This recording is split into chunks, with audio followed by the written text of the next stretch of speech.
I'm Lieutenant Colonel Rebecca Phoenix Carter, 34, and when my brother Michael spent our entire 5-hour flight mocking my military career and calling me a wannabe hero in front of 200 passengers, he had no idea who he was really talking to.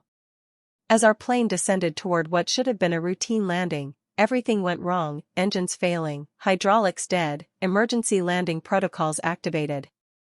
That's when Captain Morrison, our pilot, turned around with panic in his eyes and whispered the words that made my brother's face go white: "Phoenix, we need you now." What happened next proved that sometimes the person your family mocks is exactly the hero everyone needs. What do you think my call sign Phoenix meant and how I saved 200 lives? Drop your theories below. If you love stories where military heroes prove their worth when it matters most, smash that like button and subscribe, because this aviation revenge story will leave you breathless. The way my brother's attitude changed is absolutely perfect. Growing up in the Carter family meant understanding your place in a hierarchy that valued traditional success over everything else. My father was a successful corporate lawyer, my mother was a respected pediatrician, and my older brother Michael was following the expected path toward medical school and a prestigious surgical career. Then there was me, the daughter who'd always been more interested in airplanes than operating rooms, more fascinated by flight than pharmaceuticals. From the time I could walk, I was obsessed with aviation. While Michael was studying for advanced placement classes and building his resume for medical school applications, I was building model aircraft, reading aviation magazines, and dreaming about becoming a pilot. My bedroom walls were covered with posters of fighter jets, military aircraft, and famous aviators, while Michael's room looked like a medical textbook library. "Rebecca, you need to be realistic about your future," my mother would say whenever I talked about wanting to fly planes. "Aviation is a very competitive field with limited opportunities for women. You should focus on academics that will lead to stable, professional careers." My father was more direct in his disapproval. "Rebecca, this airplane fascination is fine as a hobby, but you need to think about practical career paths. Medicine, law, business, those are fields where you can build a successful life. Playing with airplanes isn't going to support you in the real world." The pressure to abandon my aviation dreams and follow a more acceptable career path was constant and demoralizing. Family dinners became sessions where my parents would highlight Michael's academic achievements while treating my interest in aviation as a phase I needed to outgrow. Michael, who was 5 years older and had absorbed our parents' values completely, became particularly cruel about my aviation obsession. He'd make jokes about my little airplane toys and suggest that I was living in a fantasy world instead of preparing for adult responsibilities. "Rebecca thinks she's going to be Top Gun," he'd tell family friends, laughing at what he saw as my childish delusions. "She doesn't understand that real life requires real skills, not fantasies about flying around playing hero."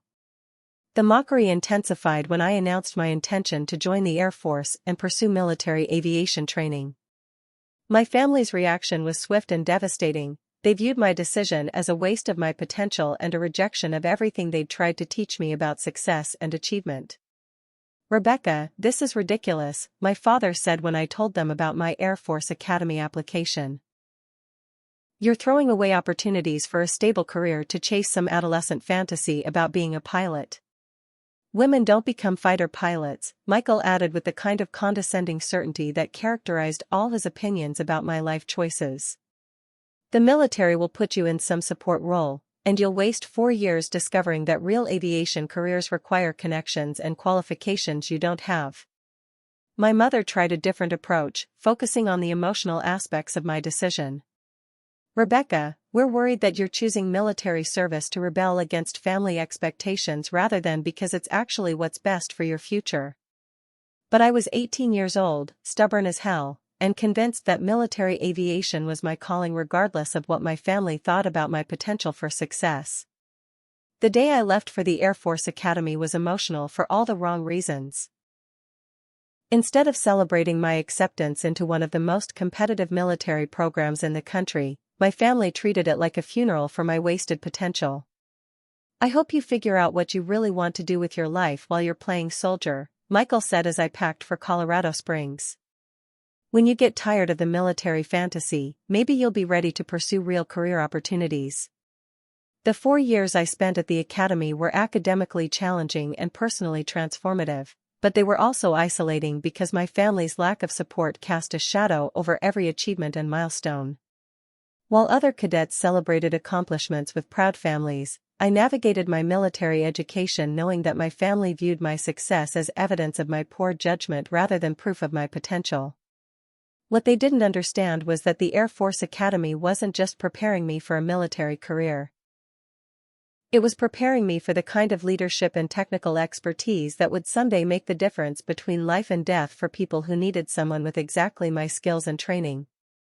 After graduating from the Air Force Academy, I entered undergraduate pilot training with the same determination and focus that had carried me through 4 years of military education despite my family's disapproval. What my family didn't realize was that I wasn't just competent as a pilot, I was exceptional, demonstrating the kind of natural flying ability and tactical thinking that instructors rarely see even in military aviation programs.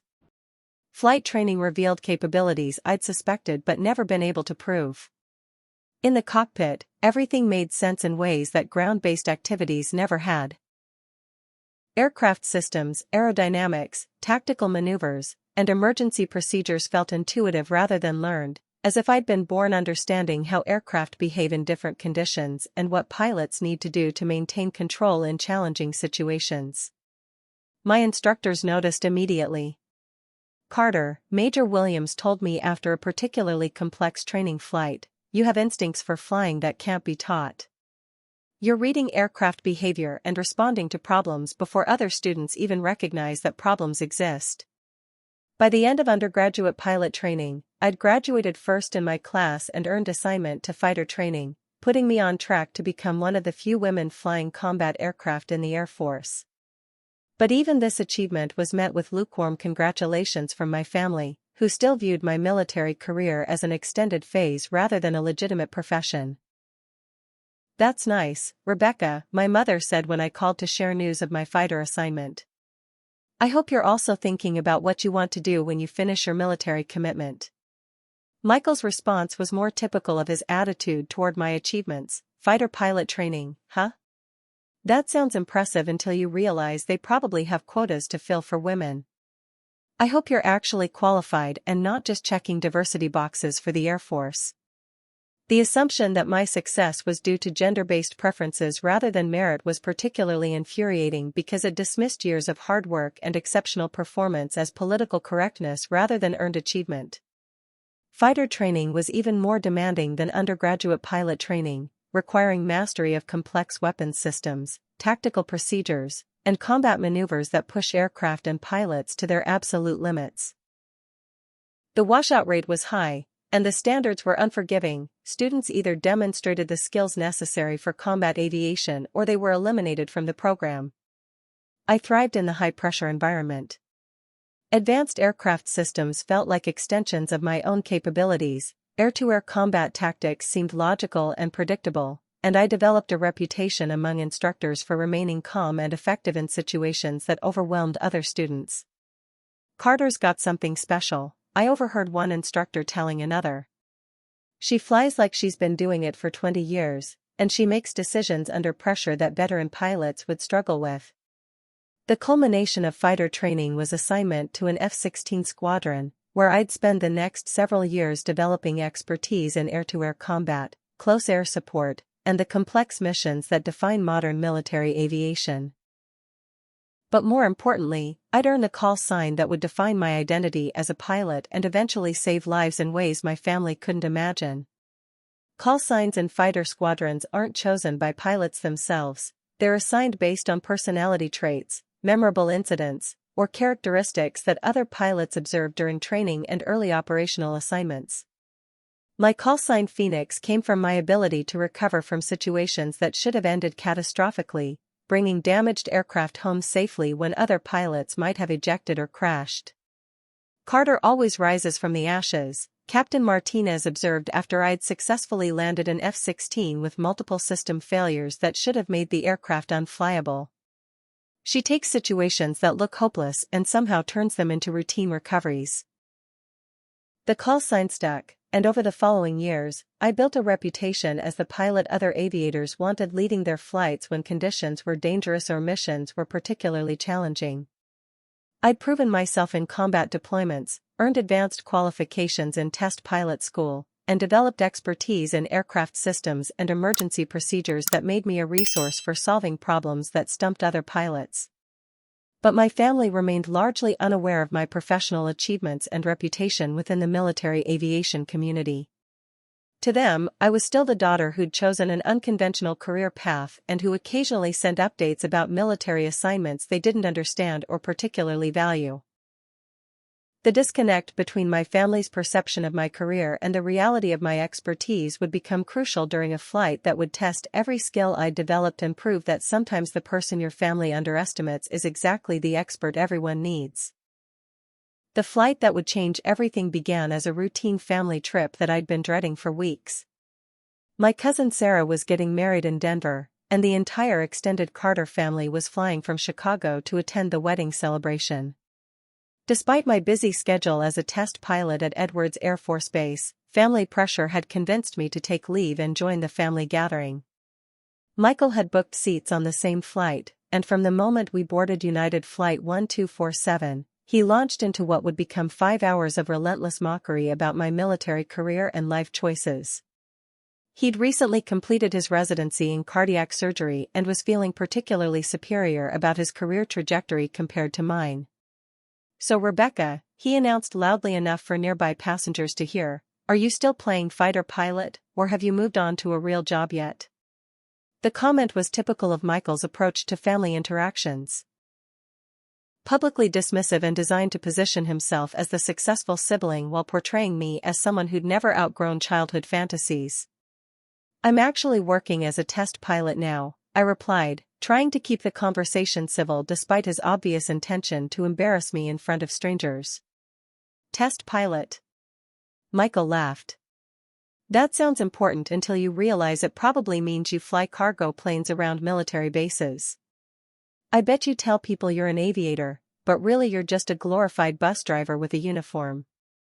The passengers around us were clearly uncomfortable with Michael's aggressive mockery, but he was enjoying the audience and continued his assault on my career and character. "You know what Rebecca's problem is," he told the woman sitting across the aisle. "She's always been obsessed with being the hero in her own little action movie. She joined the military because she thought it would make her special, but really she's just avoiding real responsibilities like the rest of us have." For 4 hours, Michael kept up a steady stream of criticism, jokes, and condescending comments about my military service, my life choices, and my supposed inability to understand what real success looked like.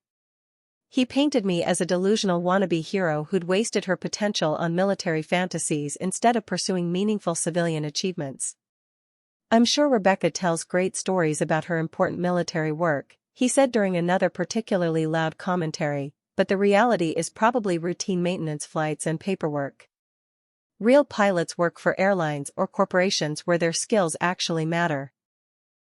I endured the humiliation because family dynamics had trained me to accept Michael's behavior as normal, and because responding would only escalate the situation and make other passengers even more uncomfortable. But inside, I was furious about being publicly mocked by someone who had no understanding of what military aviation actually involved or what I'd accomplished in my career. What Michael didn't know was that several of the passengers on our flight were aviation professionals who recognized the insults he was directing at what was obviously a military pilot. One gentleman, who I later learned was a retired airline captain, kept looking at me with expressions of sympathy and growing irritation at Michael's behavior. But the most significant passenger Michael hadn't noticed was Captain Dave Morrison, the pilot of our flight, who was making his way through the cabin during cruise flight to check on passenger comfort and had overheard enough of Michael's commentary to understand that he was listening to someone mock a military aviator in ways that revealed complete ignorance about military aviation. "Excuse me," Captain Morrison said, stopping at our row, "I couldn't help overhearing your conversation." "Ma'am, are you active duty military?" "Yes, sir," I replied. "Air Force. What's your background, if you don't mind me asking?" fighter pilot, currently assigned as a test pilot at Edwards. Captain Morrison's expression changed immediately. Edwards Air Force Base is the epicenter of military flight testing, where the most experienced and skilled pilots in the Air Force work on developing and evaluating new aircraft and systems. Being assigned there as a test pilot indicates the highest levels of flying skill and technical expertise. Test pilot at Edwards, Captain Morrison repeated, looking at Michael with obvious disapproval. "Sir, you do realize you're mocking one of the most elite pilots in the United States military?" Michael's response was dismissive. "Captain, I'm sure my sister tells good stories, but let's be realistic about what military aviation actually involves compared to real flying like what you do for a living."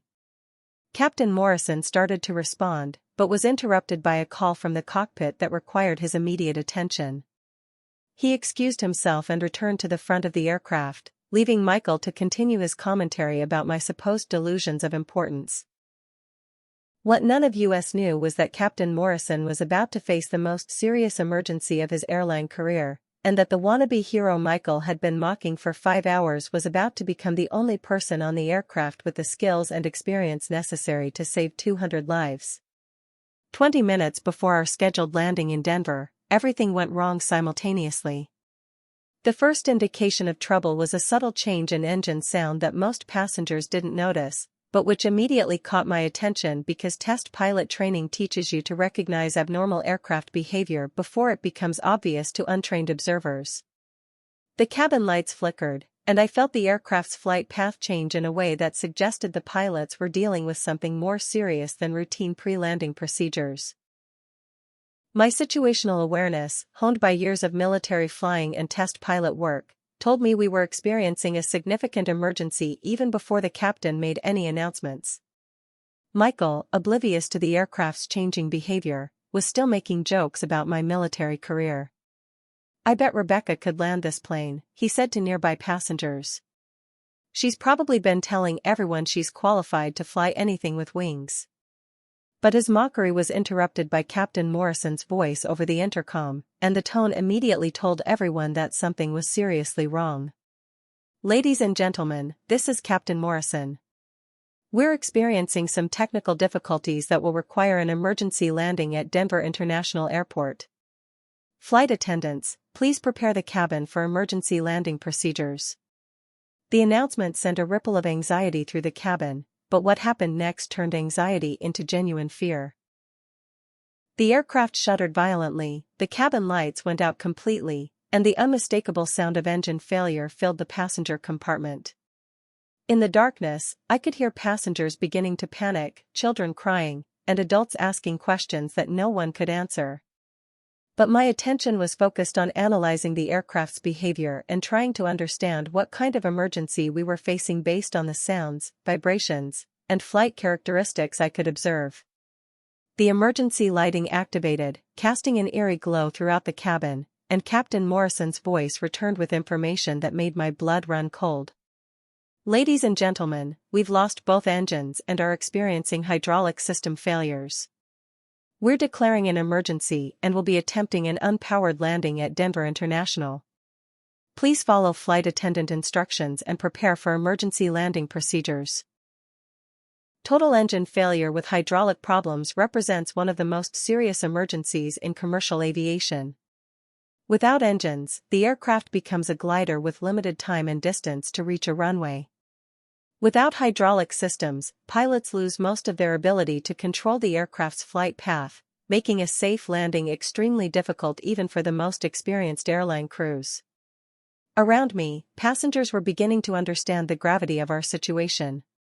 Michael's face had gone white, and he was no longer making jokes about anyone's qualifications or capabilities. That's when I heard rapid footsteps in the aisle, and Captain Morrison appeared at our row, his face showing the kind of controlled desperation that comes from facing a situation that exceeds normal training and procedures. "Ma'am," he said, speaking directly to me with obvious urgency, "I need to know exactly what your flight qualifications are." F-16 pilot, 2,000 hours combat time, 1,500 hours test pilot including emergency procedures development, I replied immediately. Have you ever dealt with total hydraulic failure scenarios? Yes, sir. Multiple times in test environments and twice in actual flight emergencies. Captain Morrison's relief was visible. We need your help. My co-pilot is injured from the initial system failure, and I can't control this aircraft alone with the hydraulic systems down. Can you assist in the cockpit? Michael stared at both of us with an expression of complete shock. The wannabe hero he'd been mocking for 5 hours was suddenly being recruited by an airline captain to help save everyone's lives. Phoenix, Captain Morrison added, using my call sign, I know who you are. I looked you up after our conversation earlier. You're the test pilot who developed emergency procedures for the new trainer aircraft. We need those skills right now. The use of my call sign sent a shock through Michael that was visible on his face. Call signs aren't casual nicknames, they're professional identifiers that represent proven expertise and peer recognition in the aviation community. Roger, Captain, I replied, unbuckling my seatbelt. Let's go save this airplane. As I followed Captain Morrison toward the cockpit, I could hear Michael behind me trying to process what was happening. The sister he'd spent 5 hours describing as a delusional wannabe hero was walking to the front of the aircraft to help pilot an emergency landing that would determine whether 200 people lived or died. The cockpit I entered was a scene of controlled chaos, with warning lights, alarms, and displays showing the extent of our aircraft's system failures. Captain Morrison's co-pilot was conscious but clearly injured and unable to assist with flying duties. Phoenix, Captain Morrison said as we strapped in, I've got limited elevator control and almost no rudder authority. The aircraft wants to roll left and descend faster than I can manage alone. Can you take the controls while I work the radios and emergency procedures? Looking at the control displays, I could see that we were facing exactly the kind of scenario I'd trained for in test pilot school. An aircraft with multiple system failures that required unconventional flying techniques and precise coordination between crew members. I have the aircraft, I announced, taking control of an airliner that was rapidly becoming unflyable, with 200 lives depending on skills I'd developed in military aviation that my brother had spent 5 hours claiming were worthless. Taking control of a crippled airliner with 200 souls on board was simultaneously the most terrifying and most familiar situation I'd ever faced. The aircraft was behaving exactly like the damaged test aircraft I'd flown during emergency procedure development, except this time the stakes weren't just data collection and procedure validation, they were the lives of everyone on board, including my family. Phoenix, Captain Morrison said, working frantically with approach control and emergency checklists, I need you to maintain a descent rate that gets us to the runway without exceeding our glide envelope. We've got about 12 minutes of flight time left before we have to be on the ground. The technical challenge was immense. Without engines, we had no thrust to maintain airspeed or altitude. Without hydraulic systems, the primary flight controls were severely compromised, requiring constant pressure and unconventional techniques to maintain controlled flight. The aircraft wanted to roll into a left spiral that would quickly become unrecoverable. But test pilot training had prepared me for exactly this situation. During my time at Edwards, I'd deliberately flown aircraft with simulated system failures to develop emergency procedures and understand how pilots could maintain control when normal flying techniques failed. Morrison, I'm going to use differential spoiler control to manage the roll tendency, I announced, implementing techniques that most airline pilots would never have practiced. It's unconventional, but it should give us the control authority we need. The technique worked. By using speed brakes and spoilers in ways they weren't normally designed for, I could counteract the aircraft's tendency to roll left and maintain a controlled descent toward Denver International Airport. Through the cockpit windows, I could see the airport approaching, but what looked like a routine landing from the passenger cabin was actually a complex aerial ballet requiring split-second timing and precise control inputs to keep our powerless aircraft aligned with the runway. Phoenix, you're doing something I've never seen before, Captain Morrison said, monitoring our approach parameters. How are you maintaining this level of control without hydraulics? Military training, I replied, making constant small adjustments to keep our descent rate and airspeed within acceptable parameters. We practice flying broken aircraft because in combat, you don't get to land at the nearest airport when things go wrong. The passenger cabin behind us was quiet except for the flight attendants preparing everyone for emergency landing procedures. Through the cockpit door, I could see passengers following instructions, but I knew they had no idea how close we were to the edge of controllability. Denver International Airport's runway was getting larger in our windscreen, but the approach required perfect timing and energy management that pushed both the aircraft and my skills to their absolute limits. Too fast and we'd overshoot the runway, too slow and we'd stall before reaching the ground. 1 mile out, Captain Morrison announced. "You're going to have to grease this landing, Phoenix. We get one chance." The final approach required every technique I'd learned from military aviation and test pilot school. I was flying the aircraft on the edge of a stall, using ground effect and aerodynamic principles that most pilots never experience, managing energy and control authority that changed with every second of our descent. "Phoenix, that's the most beautiful emergency approach I've ever seen," Morrison said as the runway threshold passed beneath us. "Now let's get this thing on the ground." The touchdown was firm but controlled, and the aircraft stayed aligned with the runway centerline despite having limited directional control. Without engine reverse thrust or normal braking systems, stopping the aircraft required everything Captain Morrison and I could do working together. "Thrust reversers inoperative, hydraulic brakes at minimum pressure," Morrison called out as we rolled down the runway at dangerous speed. "Roger, I'm using aerodynamic braking and maximum manual brake pressure," I replied, fighting to keep the aircraft straight while we gradually slowed from landing speed to a speed that would allow emergency crews to safely approach. When we finally stopped, still on the runway but intact and safe, the silence in the cockpit was profound. We'd accomplished something that should have been impossible, landing a completely powerless airliner with critical system failures using techniques that most airline crews never practice. "Phoenix," Captain Morrison said, his voice shaky with relief and exhaustion, "I don't know how you did that, but you just saved 200 lives with flying skills I didn't know existed." The emergency was over, but the real revelation was just beginning as passengers and crew began to understand what had actually happened during our approach and landing. As emergency crews surrounded our aircraft and passengers began the evacuation process, the magnitude of what had just occurred started to sink in for everyone involved. Captain Morrison immediately contacted his company and the FAA to report that our successful emergency landing had been accomplished with assistance from a military test pilot passenger who'd taken control of the aircraft during the most critical phases of the approach and landing. "Ladies and gentlemen," Captain Morrison announced over the intercom as passengers prepared to evacuate, "I want you to know that our safe landing was made possible by the exceptional skill of Lieutenant Colonel Rebecca Carter, a U.S. Air Force test pilot who assisted in flying this aircraft when our normal control systems failed. Please take a moment to thank her as you exit the aircraft." The announcement sent a shock through the passenger cabin, particularly to Michael, who was staring at me with an expression of complete disbelief.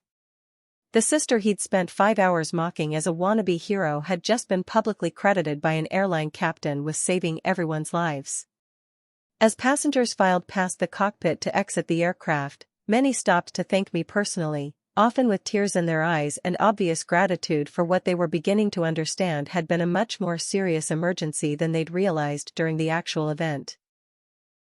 "Colonel Carter," said the retired airline captain who'd witnessed Michael's earlier mockery, "that was the most skillful piece of emergency flying I've seen in 40 years of aviation. You made an impossible situation look routine." But the most meaningful moment came when Michael reached the cockpit, where I was helping Captain Morrison secure the aircraft and coordinate with investigators who would need to understand exactly what had happened during our emergency. "Rebecca," Michael said, his voice barely above a whisper, "I had no idea. I'm so sorry." The apology was inadequate for 5 hours of public humiliation, but it was also unnecessary because the situation had proven everything I'd never been able to explain to my family about my military career and the skills I'd developed through years of specialized training. "It's okay, Michael," I replied. "Most people don't understand what military aviation training involves until they see it applied in situations like this." Captain Morrison, who'd overheard our conversation, addressed Michael directly. "Sir, your sister just accomplished something that maybe 5 people in the country could have done." The techniques she used to maintain control of this aircraft aren't taught in civilian aviation because they require the kind of specialized training that only military test pilots receive. The evacuation continued, but word was already spreading through Denver International Airport about the emergency landing and the military pilot who'd helped save 200 lives. News crews were gathering, FAA investigators were arriving, and aviation professionals were beginning to understand that they'd witnessed something extraordinary. Within hours, our story was national news.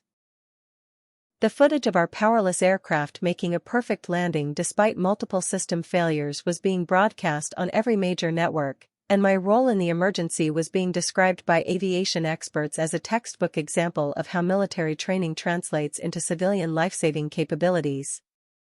What Lieutenant Colonel Carter accomplished today, retired Air Force General Patricia Williams told CNN, represents the highest level of military aviation expertise applied in a civilian emergency. The techniques she used to maintain control of that aircraft are at the cutting edge of what's possible in emergency flying. The recognition continued for weeks. The Air Force issued a commendation for my actions during the emergency. United Airlines presented me with their highest civilian recognition award. The International Association of Airline Pilots wrote a case study about our emergency landing that would be used to train future airline crews. But the most meaningful recognition came from my family, who finally understood what my military career had actually prepared me for and why the skills I'd developed were valuable in ways they'd never imagined. "Rebecca," my father said during a phone call the day after our emergency landing, "I owe you an apology that I don't know how to give. I've been completely wrong about your military service and what it represents." My mother was equally emotional. "We're so proud of you, and so sorry that we didn't understand what you were doing with your life.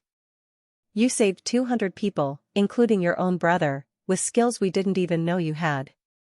But the transformation in Michael was the most dramatic and meaningful. The brother who'd spent years mocking my military career became my most vocal supporter and advocate, frequently telling people about my sister, the test pilot who saved 200 lives. 6 months after Flight 1247, my relationship with my family has been completely rebuilt on a foundation of respect, understanding, and genuine appreciation for military service that extends far beyond my personal achievements. The emergency landing didn't just save 200 lives, it saved my family relationships and gave my relatives a new understanding of what military aviation training actually represents. Michael, who had spent years dismissing my career as elaborate fantasy, became genuinely interested in learning about military aviation and the training that had prepared me to handle aircraft emergencies. He started reading about test pilot programs, asking thoughtful questions about my work, and developing an appreciation for the technical complexity and personal risks involved in military flight testing. "Rebecca," he told me during a recent family gathering, "I realize now that I was criticizing something I never understood. What you do requires skills and courage that I can't even comprehend, and I'm sorry it took a life-or-death situation for me to see that."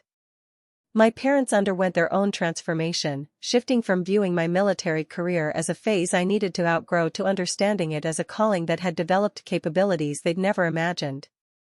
They started attending military events with me, learning about Air Force missions and culture, and becoming advocates for military families in their community. "Your father and I are learning about things we should have understood years ago," my mother said. "Military service isn't just a job, it's preparation for situations where civilian expertise isn't enough, and we're grateful that you chose that path." The most significant change has been in how my family discusses military service with other people. Instead of apologizing for my career choices or treating them as temporary diversions from real work, they now speak with pride about having a daughter who serves her country and possesses skills that can save lives in emergency situations. My father, who had worried that military service would limit my career opportunities, now tells people that my Air Force training prepared me for challenges that civilian education never could have addressed. Rebecca's military career gave her capabilities that proved invaluable when 200 people needed someone who could do the impossible, he explains to anyone who will listen. The professional recognition from the emergency landing has also opened doors that have enhanced rather than limited my career opportunities. Several major aerospace companies have offered positions that would allow me to apply military test pilot expertise to civilian aviation safety and development projects. But more importantly, the incident has made me a resource for improving emergency training for airline crews and developing procedures that could save lives in future aviation emergencies. The techniques I used during our emergency landing are now being incorporated into simulator training programs that will prepare civilian pilots for situations they might never have encountered otherwise.